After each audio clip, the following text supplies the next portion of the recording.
Your ears do not deceive you. This is another episode, and it's me. I'm back again. This is the Wicked Theory Podcast. I am still Bill Sweeney. I have not changed my name yet. Maybe one day, if I'm lucky. Ladies and gentlemen, I am hanging out with some friends. I can't believe it. One of them had to talk me into it, and the other one was already planned. But we'll get to them. I'm going to make them sweat it out and wait patiently in the room. I like this new power I have over people.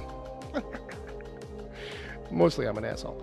But yeah, so welcome back. Check us out on the internets and the webs. And, look, hey, I'm changing up the show a little bit. And if you give a damn and you're checking it out and you care and you have thoughts about it, just send me an email, podcast@wickedtheory.com. I would love to hear from somebody who is like, either I love this, hate this, or I'm not affected whatsoever by it. I don't know. Somebody say something, But, so people that should say stuff are my buddy, the host of the DC TV Report. Well, one of, the co-host, a co-host of the DC TV Report. When people say man, myth, legend, he is at least two of those three. I don't know which ones, though. His name is Edward O'Hare. All right, I'm done. He's done. He's already tapping out. He's had enough of whatever this is. Wow. Headphones down. Headphones down. Yeah, all right, I'm back. Ed, how are you doing? How you been? I'm all right. I just had an experience. You did. We did. We shared an experience. We shared an experience, and we're going to share it with you, listener. But also here to share in this nonsense. He was here last week, so I think the connection's just been on and running the whole time. He's still here. Let's see. Agent Palmer. Yeah. Oh fuck, he's still here. Do you know Kung Fu? Do you now know Kung Fu after having watched The Matrix? No. What the fuck? That's not good. What is he doing here? I don't know. No. Well, what happened was that Palmer and I were going to get together and record a Patreon, and then it was like you called me up and were like, "What are you doing? Are you going to be a loser and just stay in your house without a friend?" And I was like, "Well, I'm definitely staying in the house." And you were like, "All right, I'll come over then." I mean, that's not exactly how it went, but I mean, I was testing a hypothesis. Right. Because you did say something like, "Why not just hang out with somebody?" Yeah. It was a weird. Yeah. It was a weird yeah. moment. I mean, you're gonna be alone. You got nothing else to do. Why not just enjoy someone else's company? That was it. That That was it. Like, why not? Why say no I to mean- have someone around? Listen, this is Bill, like Yeah. king of procrastination. So it's not like he has nothing else to do. Yeah. He would like something else to do instead of doing that other thing he's supposed to be doing. Oh my God! If we're gonna put that kind of pressure on me, Yeah. fuck, that's a list. That's Sorry. that's a list. How about Jeez. this? Bill, if you could change your name, what would you change your name to? What would I change it to? I don't know, but maybe like a Paul, or I don't know. I used to pull that joke on people, like introduce myself as Paul, and they would kind of buy it. So they'd be like, later on, they'd be like, "Oh, name's not even Bill." I'm like, no, that was a joke. I kind of forgot to turn that off on you.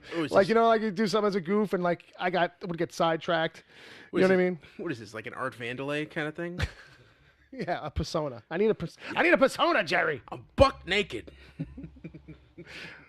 Yeah, and then I'm gonna have a really big salad. But I don't know. I don't know what a last name might be. Something that sounds. I would like something that sounds like it could be like one of those names you hear like, oh, that's gonna be a fake name, but it's actually like a real name because it's two words put together. Did you ever like Wintergreen, like Paul Wintergreen? Did you ever have a Nom De Plume?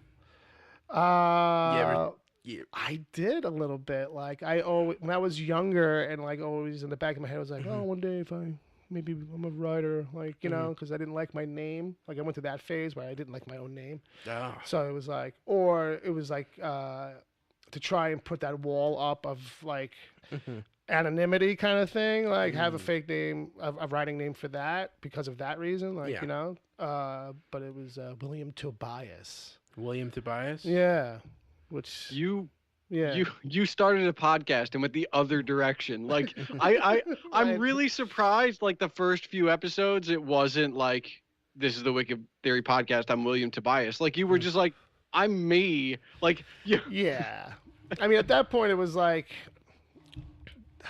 I don't know. Like, there are times in the back of my head, if you want to, like, hear, like, a little crazy idea, like I have in the Yeah. back of my head, I'm always like, if I found the right thing, could I start a podcast on the total sneak and, like, have it be, like, whatever the material is, the content, like, it's spoken kind of content, one person only, Yeah. maybe voice modulated, maybe put on a voice or something like that, and then, like, just, like, if, to do something on some kind of crazy anonymous kind of aspect as a podcast, and like, could you like, but they would just find you out after a while.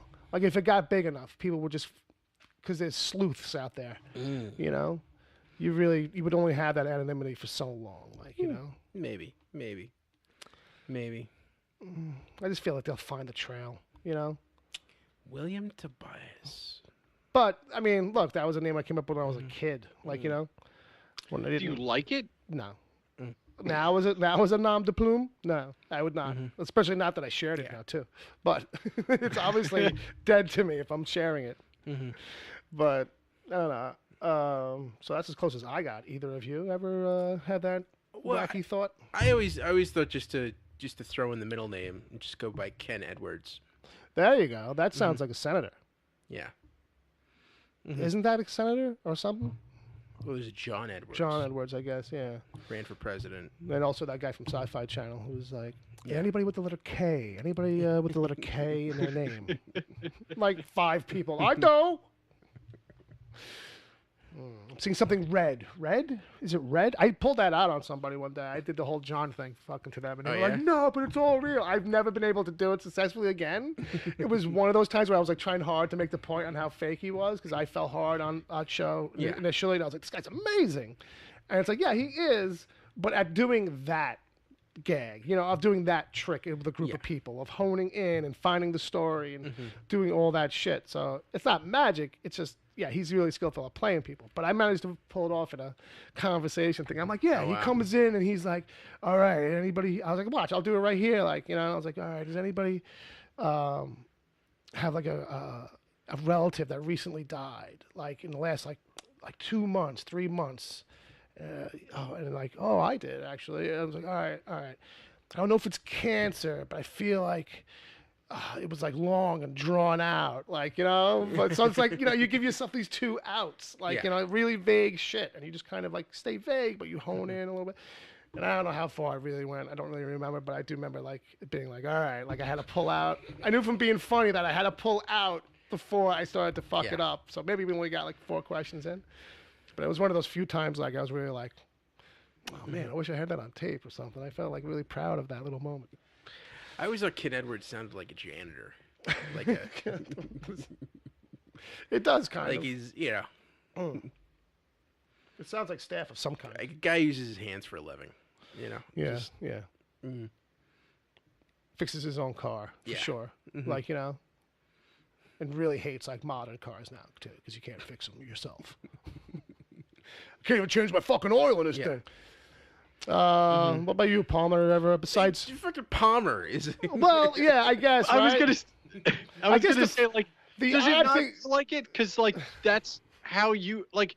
You both know the real name. Like I'm not hiding it, but like because you both were introduced to me as Palmer, does it not feel like a nom de plume? Look, if my name was Aloysius Pennywinkle, I would use Agent Palmer too. And that's where the AP comes from, right? Aloysius Pennywinkle? Yeah. Someone write that down. But Hey, Allie. yeah, so I guess the opposite, the thing for you to do would be to use your real name, and then people would be like, who's that guy? I mean, it has come up before. That's true. So yeah, Captivating show. How are people liking this new style and format? Listen, if anybody wants to send Bill news and they're worried it might hit him too hard, the hate mail, just theagentpalmer@gmail.com. I will disseminate Yeah, yeah. it If to you build want to like properly.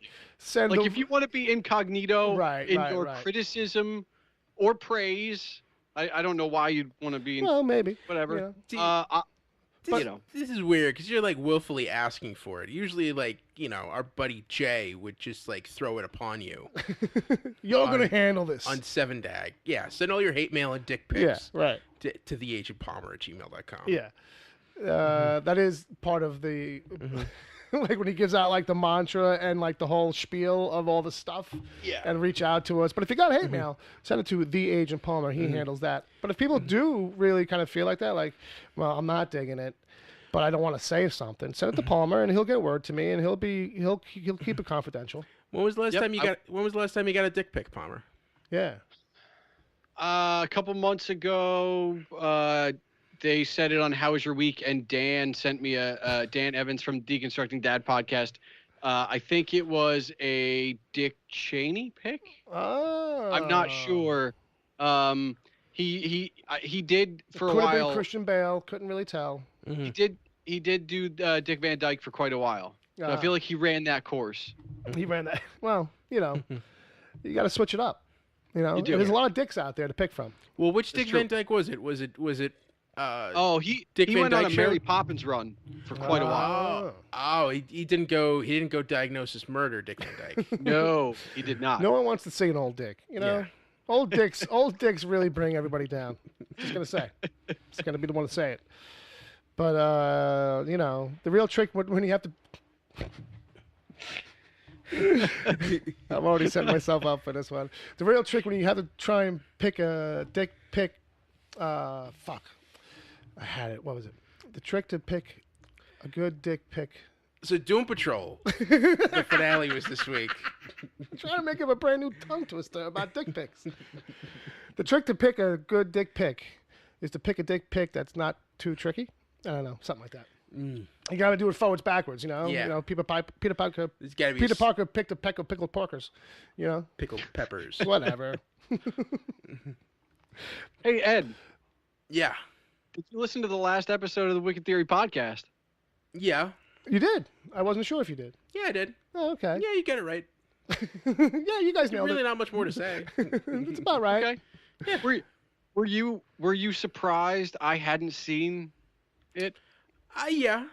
Yeah. He does seem like a guy who probably would have already caught that. Like that's Yeah. how I feel about it. Like you know what I mean? Like I get that movies fall between the cracks, but it's like that one for you. Yeah. You know.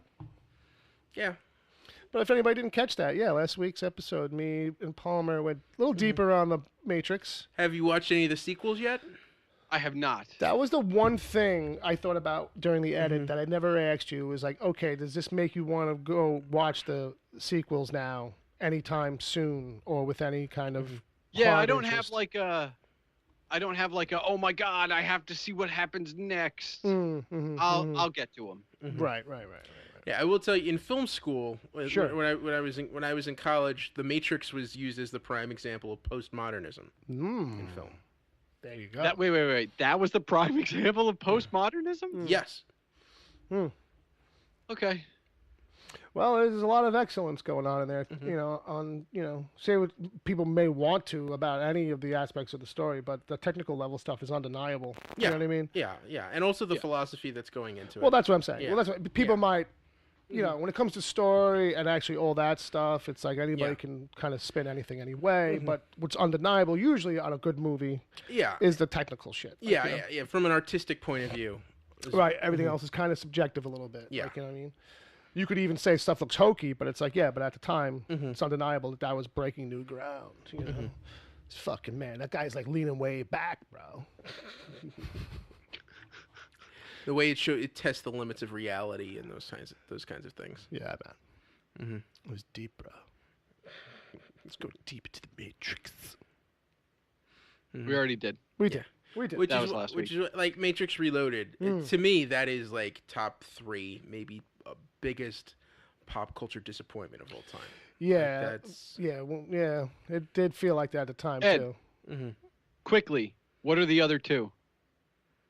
No, I mean, I wouldn't make a list. I'm not going to say best of all time just because I don't want people to. No. I'm just saying, like, what are the other It is a pop disappointments? culture kind of question. What are like some other pop culture disappointments? I mean, I could probably sit and come up with a couple here if I put my brain to it a little bit. Yeah, I mean, usually it would probably revolve around television finales. Oof, yeah. Probably like the Seinfeld finale. Yeah. I mean, there's got to be movies where, like, it was like, oh, we had such high hopes, How much of it is about direction? Because I read an article not too long ago that was like, oh, you know what? Fucking Temple of Doom was horrible, but that's because they tried to go in a different direction. And I'm wondering, like, it wasn't bad if you're not trying to make it the same as, like, because 1 and 3 are basically doing the same thing. Temple of Doom is so different, it became a disappointment. Yeah, with Matrix, it's more that their ambitions exceeded their ability. I think it's they tried to do too much and bite off too much in one chunk, and they didn't focus to make sure that the little things along the way worked. Yeah, and like there are just some characters and plot lines in that second movie. Which, by the way, that's a television thing. Like, I've watched a lot of television shows that, like, a few episodes into a new season, they're like, there's like 15 plot lines, and you're like, what the fuck is going on? Mm-hmm. And then usually they course correct because somebody's like, you can't have 15 fucking plot lines. And when movies do it, I'm always wondering, like, where was the oversight? Because they have to get it right beforehand, because somebody's got to be like, you're doing too much. You gotta pull it back. You don't have a serialized movie franchise has less wiggle room. Like, you know what I mean? They can only course correct or make so many mistakes, kind of. You know what I mean? Well, it's also because it's like, okay, you have this release date, so whether or not your script is finished, you have to start shooting now. Right, and I also feel like, I said this about The Matrix last in another episode, where it's like, I feel like that's a script that they nursed for so long that might have had a polish and a refinement on it that the other two don't, because they didn't gestate as long, in a way. Like, you know what I mean? They weren't so over-considered over a long stretch of time. Like, once it became a green light for the sequels, it was like, we're going to film 2 and 3 back-to-back also, too. That was another thing that they had done. Yeah. So that those movies saved on budget overall. It was the beginning of that stuff. Like, Back to the Future 2 and 3 were like one of the first ones, or the bigger movies that have known to do it. And, they did it over here, too, just to give an example. I pulled out Back to the Future. I'm sure there's other stuff. Yeah. Another example I would say of a big disappointment would probably be The Hobbit, the first Hobbit movie. Yeah, a lot of people kind of rub some people the wrong way. Yeah, that whole super high-res shit. Oh, yeah, the 48 frames per second. Yeah, that whole bit. Yeah, Oof, yeah. That was like, weird. Let's make this look like bad high-def television. Yeah, now it really looks English. I felt like I was watching those BBC Narnia specials. Yeah. Which are awesome. But not on a big screen. Not on a big screen.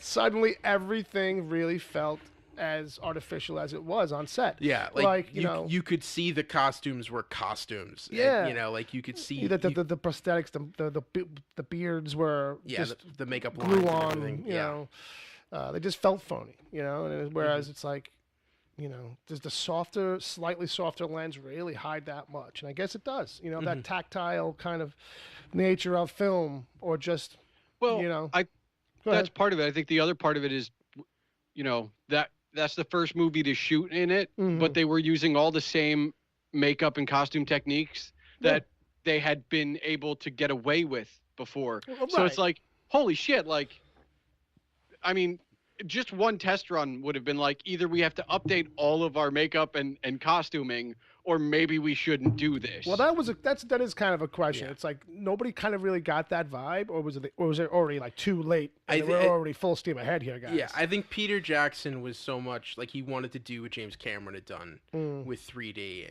and just bring like, okay, this is a new format. This is going to change everything. Yeah. And then in the end, I think what people say, this isn't built for special effects films. This is 48 frames per second probably would be great for like nature documentaries or sporting events. Docs in general, real slice of life type stuff where it's about doing that. Yeah. You know what I mean? Yeah. But pop culture disappointments.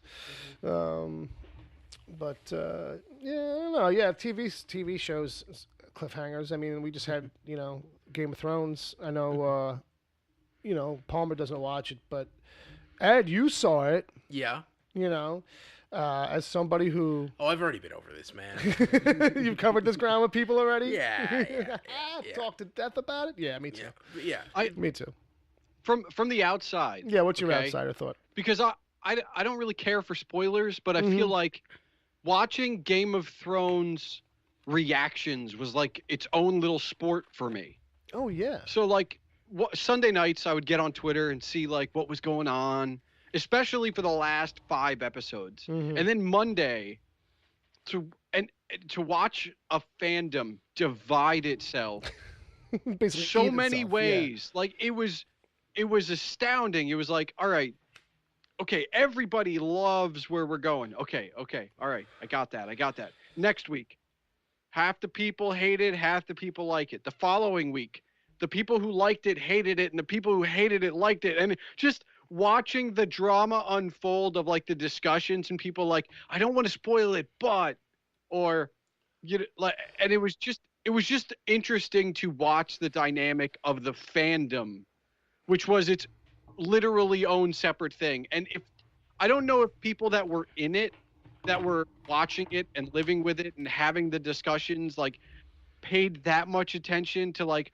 oh, these people agree with me and these people don't. But it felt like a 50-50 split towards the end. Like, every other episode was going back and forth. Yeah, I mean, it's this is the thing now with things that become monoculture, right? Is that, like, if a giant enough section of people are all consuming it, no matter what it is, that's just how it breaks down now. Like, you know what I mean? It's just like, it's just going to start to feel like, you know, it feels like half the people loved it, half the people hated it every time.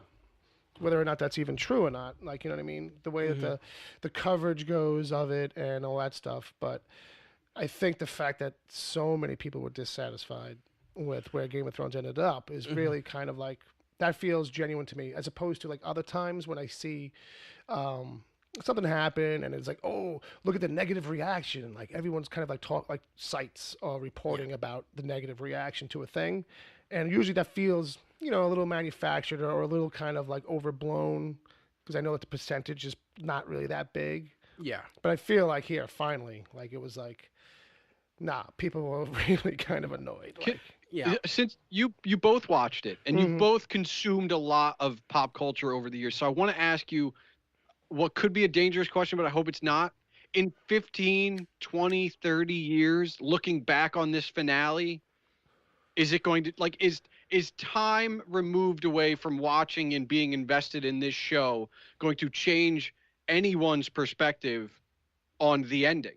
Because, like, I know The Sopranos, as an example, was divisive, but now people seem to look back on that and go, like, nah, it was pretty fucking cool. Like, no, even if they didn't like it at the time. No, what I found is that, like, I found that people stick to it. I found that we do live in an era where people kind of, like, unless you walk them away from it at the time and give them the other perspective, and then they start to see it, or they rewatch a thing with an open eye, or listen to a thing with an open ear, they kind of just stay stuck on their thing. Even, like, you know, that goes for the people who might be positive about a thing too. Like, it's hard to ever convince them that the thing wasn't great. You know what I mean? Okay. Yeah, because, like, the only people who still talk about the Sopranos finale are the people who are comfortable talking about it because they enjoyed it. Well, I find the opposite thing. I find the only time it comes up is when it's like some jerk off is like, and then the ending is Sopranos, like, what the fuck, bro? Yeah. And I find, like, that's the kind of guy. I mean, this is because we hang out,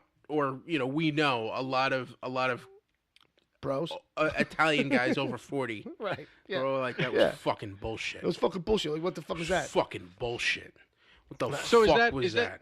Is this the way it is, though? And then I immediately give them, like, the smallest fucking cinema art lesson they've ever gotten in their life. Where I'm like, bro, he made you feel like Tony's supposed to feel, okay? And then it ends in black because you're supposed to go on with feeling like that and get a sense of what Tony's life is really like. Yeah, I was listening to. I think it was Bill Simmons talking with Ryan Russillo, and I think it was them. One of them was talking about. Well, no, the theory.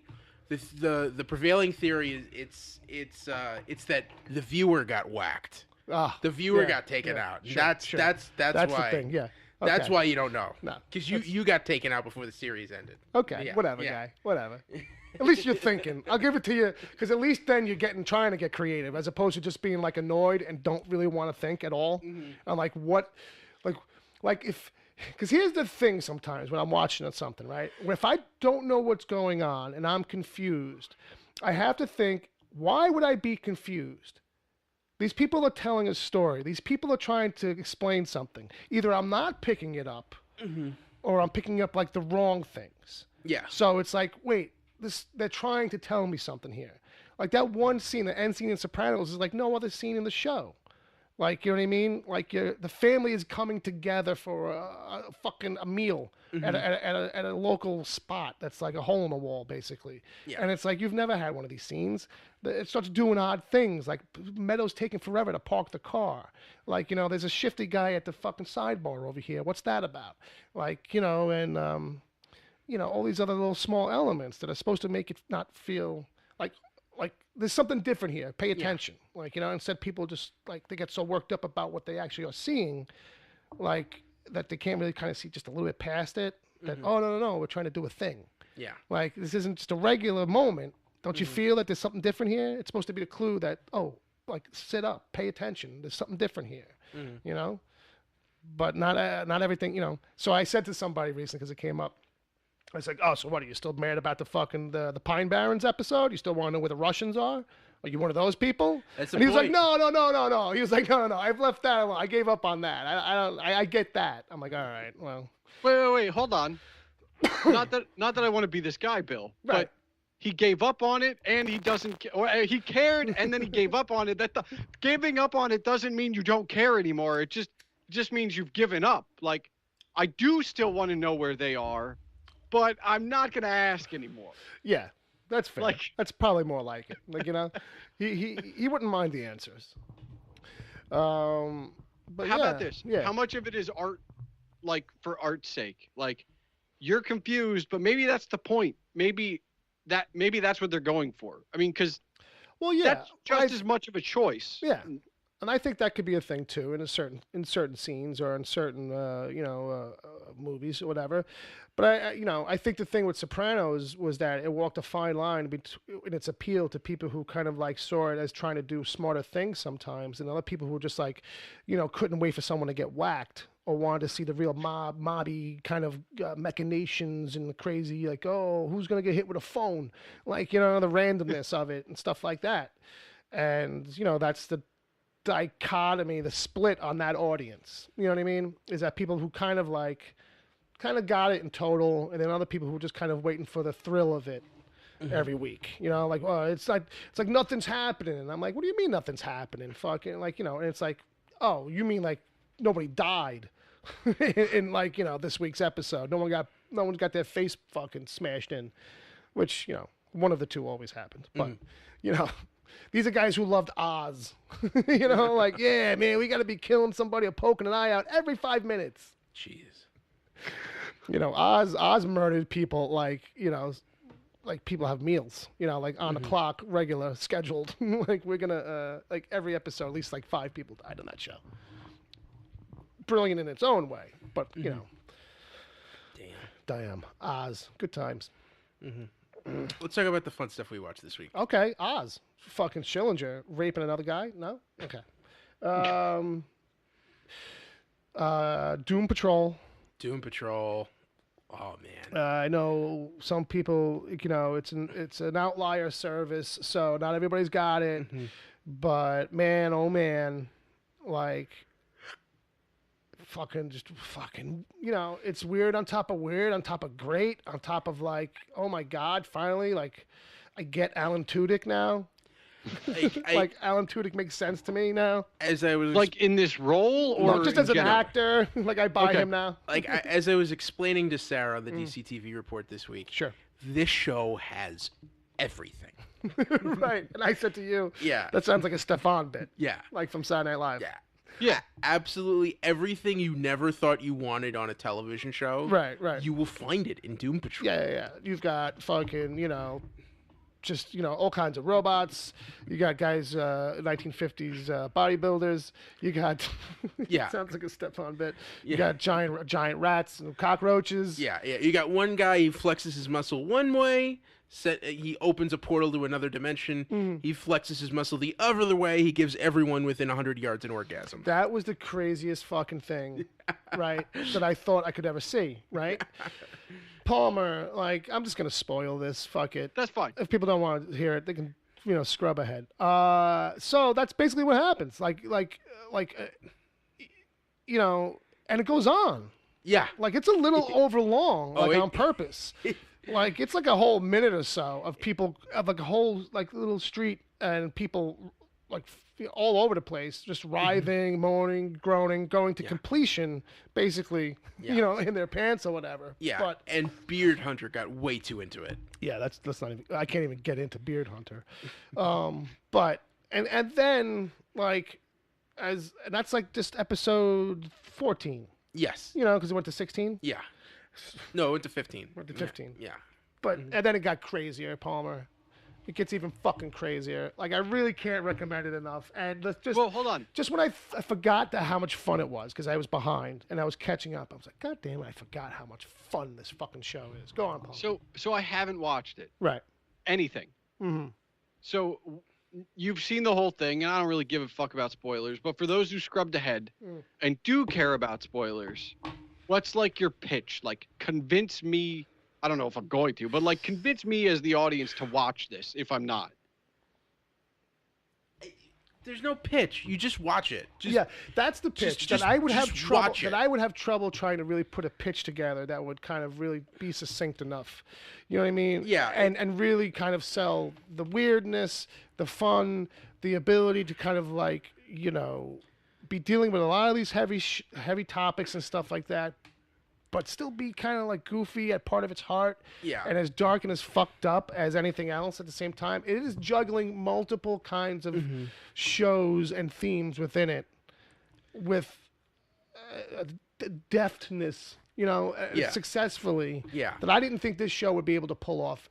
It's just it hits on everything it wants to hit. Yeah, if I tried to explain the show to you, you would not want to watch it. But so does this feel like the success DC has with their animation just now finally applied to some live action television?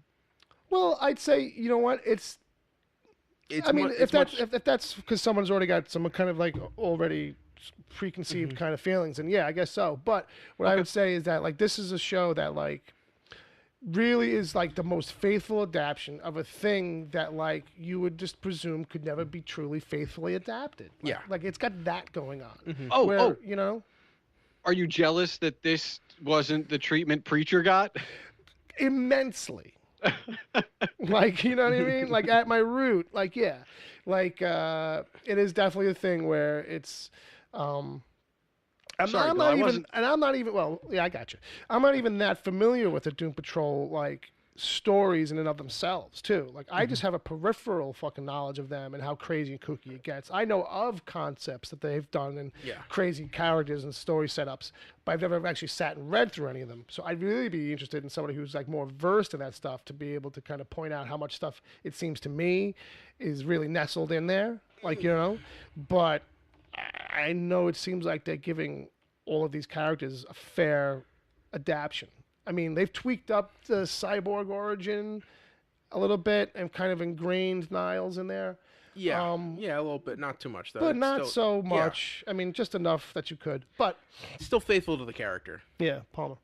So do you expect this is what we'll get from Disney's direct to Disney street, maybe not to the extent, right? I'm not talking about the adult stuff and whatever, but the faithfulness to the characters, because it's DC on DC's network. So do you expect that on the Disney, whatever the hell, all of those Avengers things, are we going to get that faithful thing? Is that...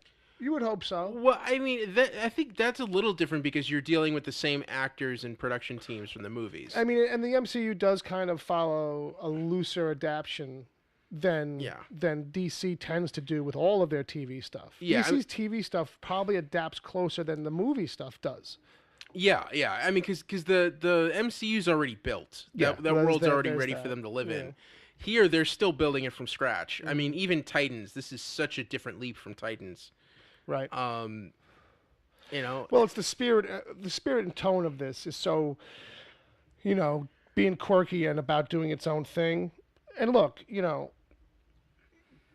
there is fourth wall breaking. I'll just say it. It's kind of a ruin. It's a little bit of a spoil to just say the general idea. There's fourth wall breaking that happens on this show that I think is fucking brilliant. Yeah. And it might be, for me, the thing I love most about it because it works and they introduce it so well. They don't kind of jam it over your head from episode 1, really, and when they do use it, it's kind of always a surprise. It's like, right, we do that here. Yeah. I forget. Yeah, it's got a very Grant Morrison feel to it. Yeah. And that's the thing where, like, in the comics, they would go heavier on it. I feel like they did a good balance of it on the show, where it's like, don't need you fucking thinking about the mechanics of how meta we're about to get. What were you going to say, Palmer? No, I find it interesting, and because I look at what DC just what DC does versus what Marvel's doing, and I feel like DC's finally starting to get some traction with success. Not that or unarguable success, right? And I feel like that puts them on a trajectory. And Marvel, for all of the success that they had with It's All Connected, I feel like going forward that could end up being constraining. Sure, I think it's a lot of jumbling they have to do. But what were you going to say? Well, here's the difference. You can't compare them. You cannot compare them because DC has no cohesion. Yeah. A good Doom Patrol TV show has absolutely no bearing on a Batman movie. No. They do not talk to each other at all. And I feel like that's a success for them because they figured that out. No, that's the problem. That's why everything is so all over the place, and some projects work and other projects don't, and nothing feels like it's in the same world. Yeah. Whereas Marvel accomplished that. Yeah. Ed, you cover these things week in and week out. And the Berlanti verse is its own thing, but it's not its own thing when compared to everything else. Well, but I wish it was. I wish they just gave Berlanti the keys. Okay, you make our movies, and everything worked. I think that would be much easier. I think that would be much more successful. Okay, I was about to ask you, like, would you want, like, the kind of MCU overarching kind of universality of it all? Yeah. As opposed to having something that's like got 3 different levels. It's like there's the TV broadcast CW stuff, and then there's the subscription service stuff that kind of work in their own 2 different kind of. Yeah. They cross over a little bit on their own, but not with anything else. And then the movies that then again are now a 3rd thing that does all its own. Yeah. To me, that just seems way too complicated. Why can't you just make Berlanti your Feige? And you don't have any, like, I don't know, lingering notion that, like, maybe this is just leading to a multiverse where people can understand that it's like, because here's the thing. That is a way to kind of make a big thing out of it. But it might feel convenient and just tacked on. Yeah, and they're so different that even if you wanted to cross over, it wouldn't work well. Yeah. Like, it wouldn't merge well. It might feel awkward in some instances. I was just thinking, like, I feel like Doom Patrol, not even just because they're the weird team that does weird shit, but I feel like they would probably work on Legends. I don't know if they would work anywhere else. Yeah. I mean, maybe they could cross over with the CW shows, but not the movies. Yeah. Yeah, that might feel odd. Yeah. I do wonder about that, like, because people are like, oh, DC does all this multiverse stuff, and it's a lot of it centers around the Flash in one way or another. So it's like, you could find these kind of bridging points, and it's like, why not have Grant Gustin pop up for just you see him for a second on the screen, and it's just like, yeah, I know, but I don't know, it just doesn't hold as smoothly. But I don't know. I feel like the Marvel thing, like, there is sometimes some constraints because as much as DC will say, like, all right, you can use that character here, and all right, you guys can make your own version and use it over there, and then people get confused about, well, which one is better or real or whatever. And then Marvel's thing is that, like, well, since someone's using it here, nobody else can do anything with it. There is a little bit of like this lockout that I think could more likely potentially happen at Marvel. Yeah, I just feel with DC it's much more arbitrary. And it does feel like a little loosey-goosey, but like you can have Deathstroke on Arrow, and then all of a sudden it's like, oh, we're gonna make a movie with him, so you have to stop using him, even though it's not the same actor. Right, like that's got to stop. Yeah, I feel like that's part of the. If it's going to be a hot jumbled mess, then just let it all be a hot jumbled mess, and then people will just get to understand that that's how DC does it. There's like different versions, different adaptions of the same characters in a way where it's like Marvel just tries to be more uniform, and it's what they've walked into at this point, so that is going to have to be the distinction, like going forward, because otherwise the thing is, well, then. What do you do? We blow everything up and start over at DC? Like, like 3 tiers of production kind of stuff? TV, subscription, and movies? Like, you can't just, start over. They should have figured this all out in, 2007. Ah, wow. Like... They, woulda, coulda, shoulda. Yeah. I mean, 2004. 2004, right before Batman Begins started out, they should have been, Yeah. Well, what was their... Outside of Superman, I would say Warner Brothers wasn't ready for that. Go on, Paul. I was going to say, outside of Superman and Batman, what was their movie property? What movie property did DC even have that was viable? Well, there was the same ones that they've always been leaning on. Yeah. Flash and Green Lantern and Wonder Woman had been in flux for decades. Yeah, those scripts were always kind of being kicked around. It was always... for years, all these comics properties, these main ones, the ones that you've gotten to see for the most part, were always kicking around. There was always some version of a script being written or rewritten, someone attached, unattached, whether it was a director, a writer, or an actor. Shazam was another one. Yeah, sure. Yeah. But I was going to say, that's the way it goes for both. That's both comics. That's Marvel and DC. Like, sure. It just so happens that, it worked for one and it didn't. Like I almost feel like it's happenstance. Like it's not just because Feige was in the right place at the right time. No. Well, what it is really that like it's all it's circumstance of what they kind of walked into. Like Warner Brothers is a handed down. Like it's always been a mess. It's always been a kind of problem. They never really knew. They never really considered. And Feige was able to kind of come in and just be like, well, we're a complete upstart and. We'll do the universe thing, but, we'll just kind of keep a handle on it. And it was really just about cool cameos at first in a lot of the ways. It was like, we may get to build a bigger kind of overarching thing, and we can kind of put some soft seeds in it at the beginning. But that Marvel Phase 1, it really being a thing that was building to something, really didn't cement, from what I understand, until, like... the Avengers movies were being planned, and it was like, okay, maybe we can move towards something with Thanos. And we'll figure it out as we go. Yeah. A lot more of that was figuring it out as we go and just having, like, loose kind of, like if the Marvel Universe enough, like you can see a loose skeleton, I would think, in Feige's head of how you could kind of build it as you went and not get too, like, wrapped up and setting up the cohesion, just letting it happen, kind of like, okay, basic small cameos, and maybe one person says something kind of vague and hinty. Yeah, whereas like DC, they've always only thought one movie at a time. And never, and then, but by the time they decided to go to the thing, the movies were not good. Yeah. And so once one movie had a negative reaction, they would try to course correct when they had like 3 months until premiere. The passion at Warner Brothers that's behind it is a different kind of hands than the passion at Marvel. So Feige came up in comic book movies. Feige's like first like real work was working for Avi Arad, fucking doing X-Men stuff. Go ahead. So I mean it ties into it. Like so DC took negative reaction and changed what they were planning. Like they never started a plan and did it. They started a plan, did part 1, people didn't like it, and they stopped.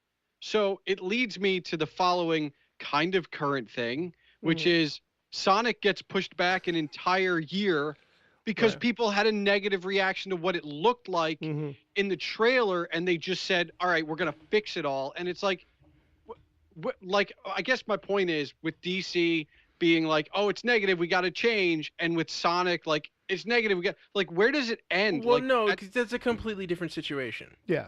That's a complete, because Sonic, you're just talking about one movie. And, you know, and like, there's no real, the extended universe out of that. It's, you know, they're not looking, there's not a Knuckles movie that's going to come out 6 months later. Yeah. It's like, okay, if this does well, we might do a sequel.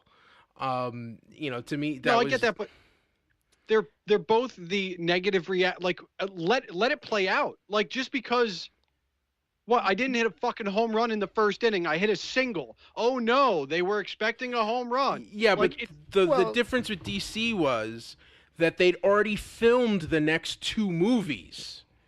So they were trying to do all these post-mortems and trying to fix those movies after they'd already been shot with reshoots and editing. So it's similar in a sense, but the difference I think too is that, like, the thing for Sonic is that it's a really cosmetic, superficial thing that, like, doesn't require reshoots. It's all in the digital boy's hands. It's a character redesign. Yeah. Like, and that's that movie's only chance. And looking at that movie, that whole investment was already out the window because of that design. Like, people got wind of that, and that movie had no legs anymore. You know, not to make a pun, but, you know, it took the legs completely out of it. You know, whereas, so that was going to be a failure then. So the only thing they could do was possibly have a redemption story of fixing it, and then people could finally then seeing it and being like, okay, all right, good. Like, you know, all right, good. It's, you know, as good as it can be, but it, you know, at least it doesn't look like fucking hot mess. Yeah. You know, but this other stuff, fucking, you know, that's the history of DC's handling at Warner Brothers. Has always been like hemming and hawing and never really knowing exactly what to do. No one's ever got a really great grasp on things. And then when stuff started to finally gel, like, even then, like, they really kind of accidentally always pulled the wrong move. Like, you know, you could understand some of the decisions made, but in the end, they don't pan out or lead them anywhere good. You know, you got Nolan on those movies. You did great things. Well, I think that's like the high mark that everybody kind of agrees with, more or less. And then from there, it gets shaky again. It was shaky for a while. Yeah. Keaton comes in. I think and Tim Burton.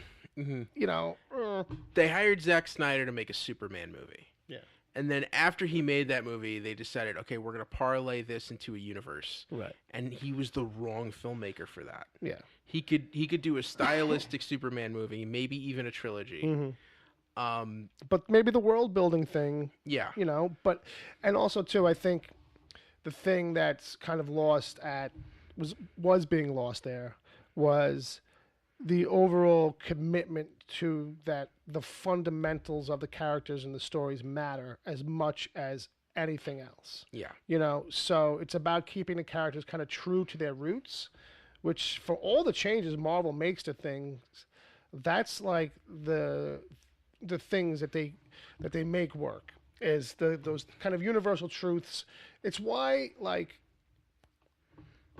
it's odd to me that that now I can just say Steve and Tony, and people know who I mean, and they think about like Tony's story or Steve's story, like their journey or personal thing, as opposed to just like it being like how I think about Batman and Superman.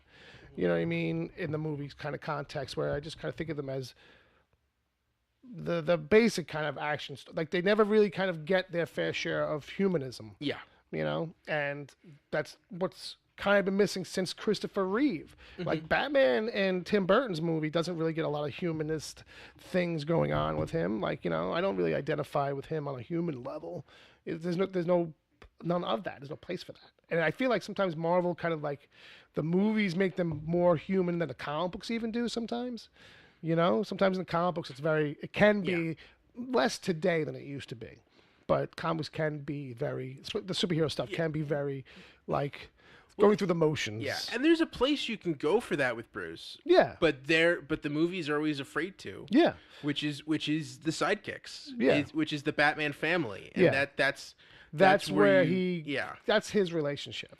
Yeah, that's where he grows. Where it's whereas like if you just follow him as a loner, he will become a psychopath. Right. And he needs those kids to tone him down, and him giving Dick Grayson a purpose rather than wallow in the aftermath of his family's death, but also it gives him a purpose where like I've got to stay true for this kid.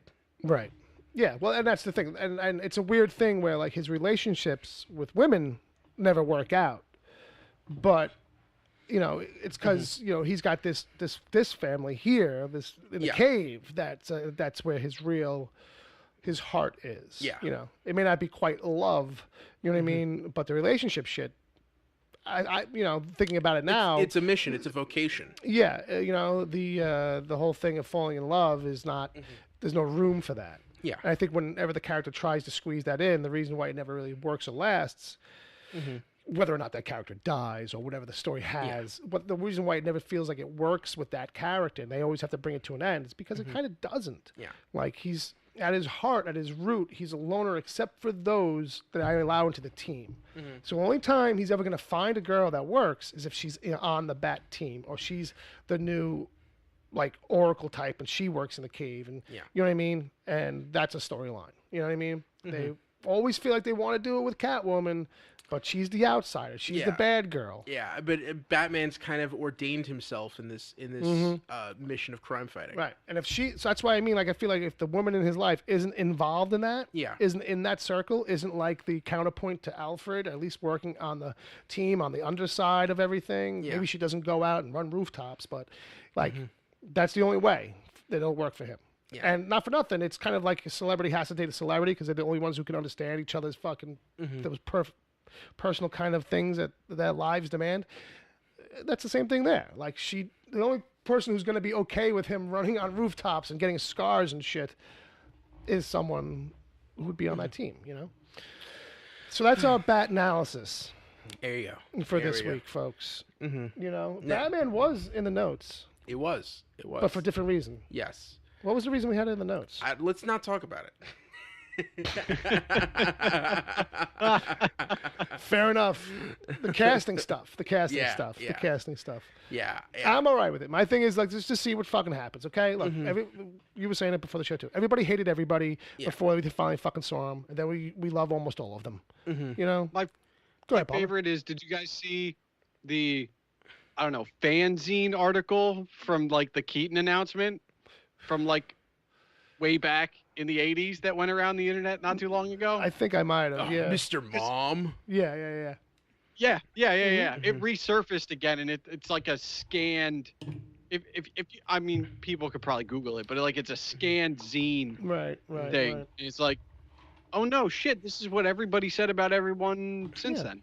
I've told the story way back, on the show.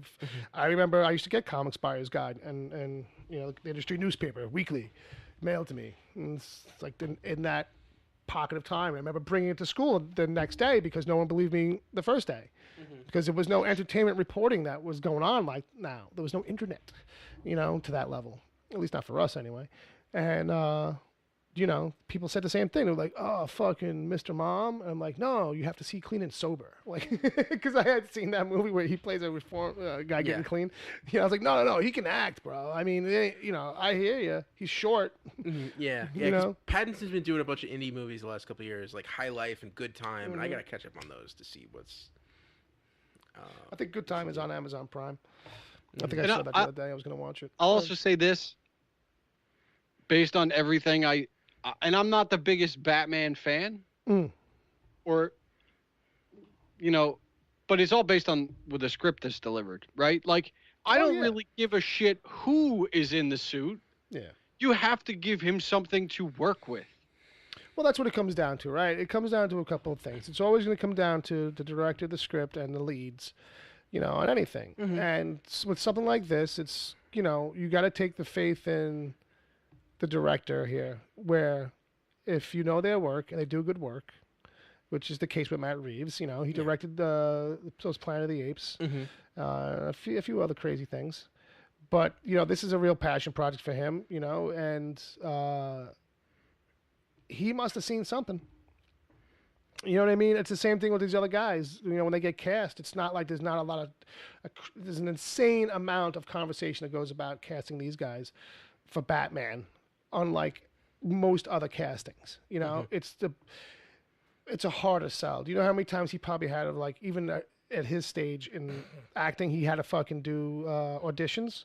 Like, you know what I mean? People think that you just stop auditioning. It's like, no, not really. Like, you start to do, like, you know, I have to do it for the suits. I have to do it for this guy. I have to do some reads, or we put it on tape and they can watch that and whatever. But, like, it's not just like they hand this part out anymore. It's not that thing, you know, Palmer. Do you think, just because I know it's the discussion around who's going to play it, do you think Batman is more or less scrutinized than when they choose the next Bond? It's the same. It's the same. It's exactly the same. You think it's the same level? Yeah. Because I don't think there are any other characters that hit that level.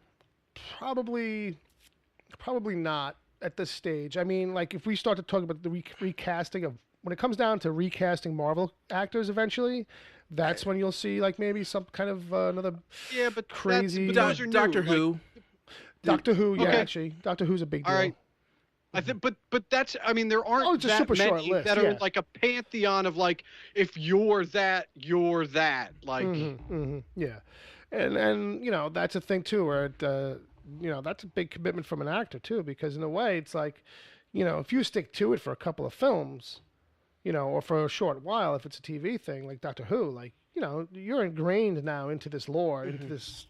Heck, even if it crashes and burns, you can make a living going to cons for the next sure. Ben Affleck will always have cons. Yeah. He'll always be able to do... You know what I mean? Right, exactly. You know? And once you're in with the fandoms. You know what I mean? Yeah. There'll always be a table for you at some local, you know, East Brunswick con. Those happen, buddy. I know. Those happen. I've been to some of those shows. Rutherford MegaCon, like, you know, at least like at the fucking Seashon Post, you know, at the VFW Post on Route 22. Yeah, I mean those were my first comic shows where it would just be comics. It was a comics, like, you know, and then like people would just set up tables in a room. Yeah, then you have the guys on the side who have the bootleg VHS tapes. That's where I got my first copy of Punisher on VHS, which had a different, you know, with Dolph Lundgren, which had it was set to, the opening scene was set to Mac the Knife. Oh. When the shark bites, da da da da, and he's like, you know, these mobsters come home, Vinny, hey, well, yeah, boss, you're out, you got out, yeah, and we did a little bit of time, all right, hey, put on the radio, you know, and they literally do that, like, yeah, put on some music, you know, and it's in this version because they didn't get the rights to it, so it's called the Mac the Knife version. Oh, okay. So this whole poorly executed, like the effects on it, just terrible. Of Punisher slowly whacking all these guys as they're, like, you know, as they're in the middle of the daytime. Yeah, I think that's a perfect segue into the only reason I'm on mic tonight. Oh, okay. Which is to talk about what we just saw before we recorded this. Palmer, we watched. Well, you tell. We watched 1982's Swamp Thing, directed by Swamp Thing music, directed by Wes Craven, right? Starring Louis Jordan and Adrienne Barbeau. And this is because you're going to do a compare and contrast? Well, I mean, like what he's really saying is, like, was there a reason you suffered through this? No, we were hanging out. Bill found this new streaming video service called Tubi. Yeah, Tubi, Tubi. I mean, it's been out for a while. Mm-hmm. It's kind of like Plex. It's one of those where, like, things rotate through. Yeah, it's a lot. It's like a lot of these smaller streaming services where it's like it's free, it's ad supported for the most part. Actually, we only had one ad break in the whole thing. Yeah, which was nice. Which was nice, yeah. But we had forgotten because when the ads came in, we were like, oh, what? Yeah, but there was you had a lot of really stuff that's far out there, obscure. Selections go on the service. Selections go. Right. Yeah, and then all of a sudden it was Swamp Thing, and we're like, oh. Well, Might as well. Well, we might as well watch that. I mean, I haven't seen it since fucking '86. You know, since it was on VHS. Yeah. Ed had never seen it. Palmer, go. I am aware that Bill has a no talking policy when he's watching a film, right? But like when he's rewatching a film, I feel like it's probably lax. So like, what were the moments? Like, what were the comments where it was like, oh no, like we got to talk about this? Like, what was like the one or two that like stood out? I was all over the place. I mean, Ed could barely contain himself. Oh, but man. The rules were relaxed during the Game of Thrones watch that he came over for. You know, I had to put him in this place a little bit. Yeah. But yeah, usually the rules are pretty. Depends on how serious I'm taking the experience. But a lot of it revolved around Adrienne Barbeau's fashion. She was playing Alice Cable, and if she's this smart, she would know not to wear heels and a really nice pantsuit. I mean, I'll give it to her. She eventually changed. She eventually figured it out and changed her clothes. But when she arrives, it's almost as if no one told her she was going to a swamp. Like she came for like a meeting of accountants. You know what I mean? Or a job interview or something. Yeah. You know, it's a hot ass Louisiana swamp. No one's got galoshes. Not a set of waiters to be seen. Yeah. Like everybody in this movie is just trudging through the swamp. All these actors in just shoes and jeans. Maybe they're high boots underneath the pants. Like who knows? Because you're not really getting to see a lot of that. But I don't know. But the water's up to their waist. Yeah. You know, it's gross. It's gross. But yeah, and then she gets on that Hawaiian shirt with kind of like the best leftover Magnum PI shirt you've ever seen. Classic Magnum. And what's funny is like the first time you see her in it is she's in this boat that they're driving, and the camera is set at an angle just so you could tell Wes Craven walked in right before they said action. Said, "Hey, wait a minute, let's just unbutton this and let's let these, right there. Let's let these boys breathe.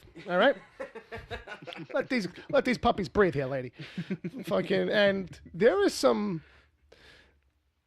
None of the kissing in this is good. No, and like men just like randomly kiss her. They just mac, old school, just mac on a girl like a 10-year-old. Like I'm excited, so I'm gonna kiss you.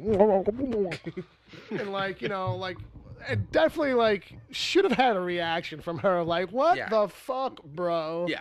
Like back it up. Like I know it was older, a different time, but and not just the heel, the perm. She had a perm. There was a lot of that. There was a lot of permage going on. Yeah, and also I love the Howie Mandel beefed up Howie Mandel clone had to wear a red headband so that people wouldn't confuse him for Adrienne Barbeau.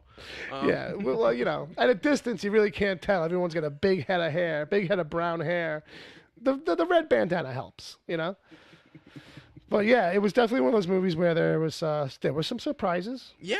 Like the second henchman, the Dum Dum, is the one who survives. Oh, Bruno. Bruno survives the longest of the henchmen. And that's when the movie turns. That is when things like you had some decent action going on there. Surprisingly A-team level, competent, like action Chuck Norris movie kind of. And some good Wes Craven scares. Like I actually thought the Swamp Thing costume and the effects that they were doing there were really good for 1985. For 1985, for the budget that this thing must have had, and I'll say that was practical, right? Yeah. Oh yeah. A lot of practical stuff. We were kind of commenting. There's a scene where a guy gets lit on fire, and he's on fire for a while. Yeah. And it's a long run up this dock to jump in the water, and it's that's real fire. And you were like, "Is that added in?" I'm like, "They didn't add in fire back then, bro. That's real fire. That's real fire." Man, I had something. Oh, you were talking about Bruno. Yeah, okay. So, Bruno, that's what I was going to say is that the movie's brave. It shoots a lot. It's almost all daytime. Yes. And you would think because it's Wes Craven, because it's kind of just, why are you not shooting at night? You know what I mean? And that's what the other movies did. The movies that came after this. Yeah. The remakes. And the television show. You're right. Yeah. Well, yeah. The television show.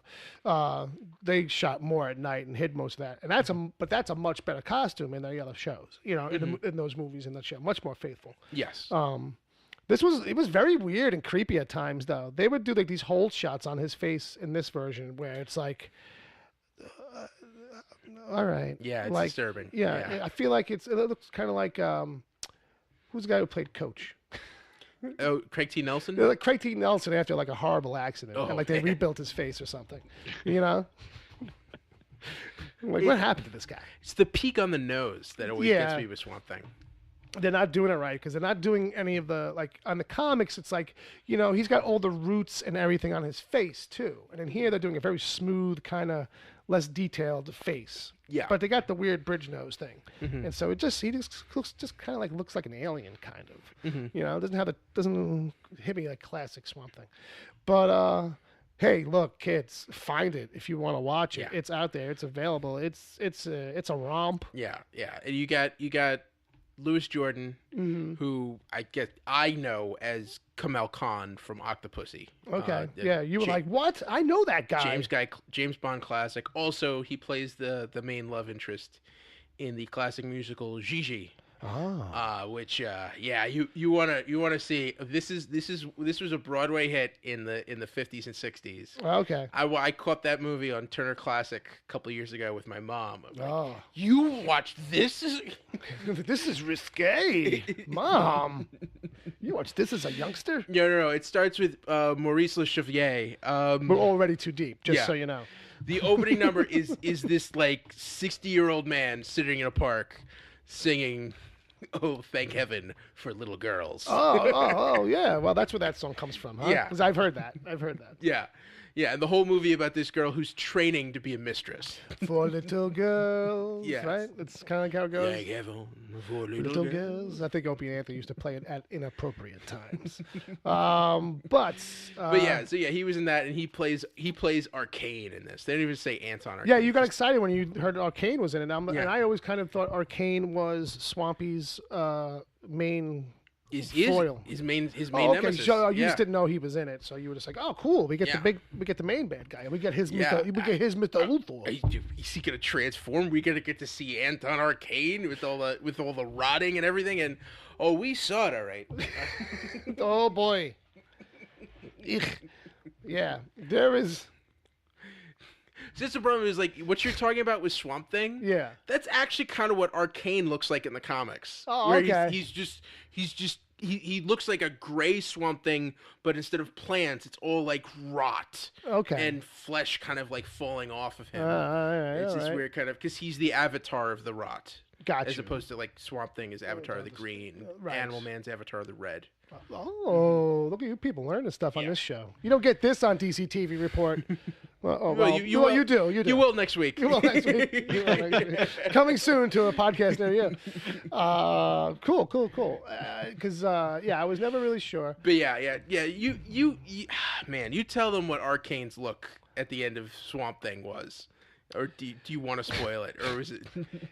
Yo, it's like if Michael Jackson's Werewolf in Thriller, like the opening of Thriller where he's got like the werewolf thing going on. Yeah.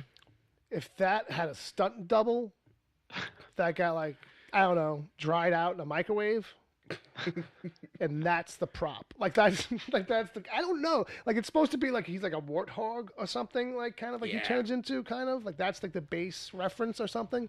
But it's so bad. It is literally the worst special effect in the whole thing is the bad guy at the end. Like, it's all kind of good and decent and, commendable for its budget and era and all that as it's going. And then it pulls this fucking shit show with the costume on the bad guy at the end. Because the bad guy gets exposed to the chemical too. Yeah. And so like he goes through like his own metamorphosis and he just looks like something like out of a high school production of fucking Teen Wolf. Like, yeah, it was upsetting. And the movie was really good up until that point. I was really like pop culture disappointment. Isn't that what we were talking about earlier? Yeah. Where it's like, oh man, it tried. Oh, it tried too hard. It tried too hard. hard. Scale it back a little bit. Bring it back. Yeah. Palmer. I have a dangerous question because Ed's on the show. Like, I want you guys to give me a rating, but like, I don't know what we should, how we should rate these. I will give it. I'll give it 3 tiger socks. Okay. Wow, that's an inside joke. 3 tiger socks, 6.5 waffles. Okay. And 1/3 of a baby's face. Wow, folks, that is a CBJ deep cut reference. Multiple. Every one of those is a CBJ. You can't hear those episodes anymore because they're gone now. Fucking, but wow. That was mostly for me. Thank you. Yeah. Because in the end, no one else.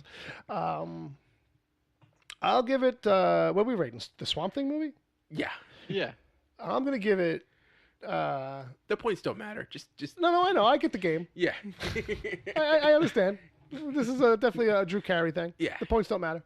I'm gonna give it 3.5 broken beakers from a fit of rage of a Frankensteinish doctor screaming in his laboratory, because that was the scene. It was like it was so stupid. Like that's what he might. Like he basically did do that. He just picks up a beaker and an Erlenmeyer flask and just. He's already Swamp Thing. Like he's back at the charred wreckage of the laboratory, and he's like, anytime he picks one up, they break in his hand, and he's trying to pour. Like one happens to have some stuff in it still, and it's like, and starts flipping tables basically. Poor guy, fucking in that suit, like a latex bodysuit. Yeah. In the swamp, shooting that movie. Favorite part, I just thought of this when he leaves her at the end and is just kind of like, all right, I'm going to go do my own thing. Right. How the hell she get home? Yeah, right? Yeah. At the very end, it's just like... like, would she have to go in the same direction? Was she... I might as well go with you. All right, let me go back into that house that's burning down, see if there's a phone. Fucking... I had to point out to Ed that, like, you know, they did the thing with the phone where, like, she comes up on this fucking ratty phone booth. The phone's already off the hook. Like, it's just hanging there. It's like, you know it's not going to work. You know what I mean? But she picks it up, like, because it's hanging. And doesn't hit the receiver click, like, to reset. You know what I mean? So she just puts it to her ear, puts the coin in. It's not working. You know, and just drops it. I mean, well, it's like, bitch, you don't even know how to use it. The phone probably worked. They did 4 takes, and that was the time she got the line right. So that's what ended up. Yeah, that's what ended up in there. I hear you. She had the timing and the rhythm. That's all right, Bill. Speed it up, slow it down. Yeah, Bill. To be fair, half of the people, anybody under 25 right now, would think it didn't work either. Like they wouldn't know. Oh no, that is some funny shit. I guess. You know, I was watching those clips on YouTube of like grown-ups, well, older folks putting a phone that we know in front of young kids who've never seen one, and then laughing at them. You don't know how it works, ha ha ha! Yeah, which is like kind of mean. Yeah, it's a little mean. It's a rotary. You can figure it out. It's not even that. Like I always feel like but it's like it's like putting a record player in front of a caveman, basically, or just in front of somebody who's never seen one. Like, you know what I mean? It's just like, if I've never seen it, how, and we're going to laugh at how intuitive it is or isn't, and whether or not I'm a moron for trying to figure out how to spin this wheel. The rotary phone is a tricky wicket. Like, I was watching these kids trying to figure it out, and it's like, I get why they're thinking what they're thinking as they're trying to parcel out how it works. So it's fun on that level to watch, like, 2 people try and puzzle solve that. It is interesting. I'm sorry. All right. I don't know. Did we hit all our topics? I think we did. I think we actually did. Yeah. Well, this was kind of fun. Yeah. Yeah. This is all right. We recommended Swamp Thing. Yeah. We talked about Batman. We talked about DC stuff. Yeah. We talked about the Pop Matrix. culture disappointments. Pop culture disappointments. We talked about the Matrix of Palmer a little bit. People can check out his post. He's got a post on his website about that. Yeah, if you ever feel late to the party, there's no reason to worry. It's kind of like a companion piece to last week's episode. It's nice. People should definitely check it out. I guess that's it. I guess that's all we really did. Yeah. You want to throw out promos and handles and. I mean, we could do that. Yeah. I mean, people could follow. People could listen to you with Sarah Netzley on the DC TV report every Sunday. It drops, from what I understand. Yeah. Saturday midnight, Sunday morning. Brian Auer likes to listen at midnight. Oh yeah, he does. Did you see that tweet? Yeah, he does. Yeah. It's weird. That's sick. It's a little weird. I love you. Keep it up. Keep it up. Keep sending those tweets. Keep tweeting, and keep letting people know we're out there. Yeah. I'm loving it. And you can also follow me on Twitter at Edward O'Hare TBD. Yeah, the DC TV report's on there too. Find it, love it. People can follow Agent Palmer everywhere as Agent Palmer. Am I correct? That is correct. He's got a website. He's got a Twitter handle. Probably a Facebook thing. He's probably got an Instagoo. He's probably got. He's probably Pinterest. He's probably got Ello. Do you have Ello? Yes. That's that European one they tried to get going. Ello. EELLO. Ello. I'm on there too. And hear about this Twitch thing. I don't know if this Twitch. Yeah. It's new. It's up and coming. I have a show handle. I think Wicked Theory Podcast is what it is, with underscores in there. I think I have a channel too, or I think anybody with a Twitch account has anybody with a Prime account, I think you automatically have a Twitch account, and you have like this thing like that you can give away. Like you have like one kind of like subscription thing that you can kind of like bestow upon other people, and you can do it one per month. Yeah, and I don't know why that's a commodity. It's kind of like, but that's the thing. So I don't know if anybody's into that. But you can email me. Let me know if you liked any of this. If any of this was any good. If you want more of this or less of something else. I don't know. Tell me. Send me your grocery list. I don't care. I'll read it. And I'll probably read it on air because I haven't gotten an email in a while. But we did change things up. I was going to say, Bill, you realize that the two people that emailed you the most over the 200 episodes prior are here. I mean, dollar for donuts. Yeah, that's correct. Yeah. Yep. So there's that. But, email me here for the show at podcast@wickedtheory.com. Find me on Twitter as Wicked Theory, and check out Instagram, Wicked_theory. And then come back next week-ish or so. Yeah. Check me out on WCBJ Radio. It's on Overcast and Apple Podcasts. Sooner or later, they'll get it up on Spotify, I'm sure. And that's where I'm at. Cool. And that's where I'm at. And that's where the show is at. Let me see if I got some kind of closing music. We'll pull something up from the archive. That'll work. This will work. This will get us out of here. Yeah. So, Edward O'Hare, thank you again for coming on the show, for hanging out, for bullshit. Agent Palmer, it's been a pleasure, mostly for you. And some for me. Some for me. And hopefully for the listeners. Indeed. Thanks for listening, everybody. Peace. This has been the Wicked Theory Podcast, and for that, we apologize. Sorry. Bye.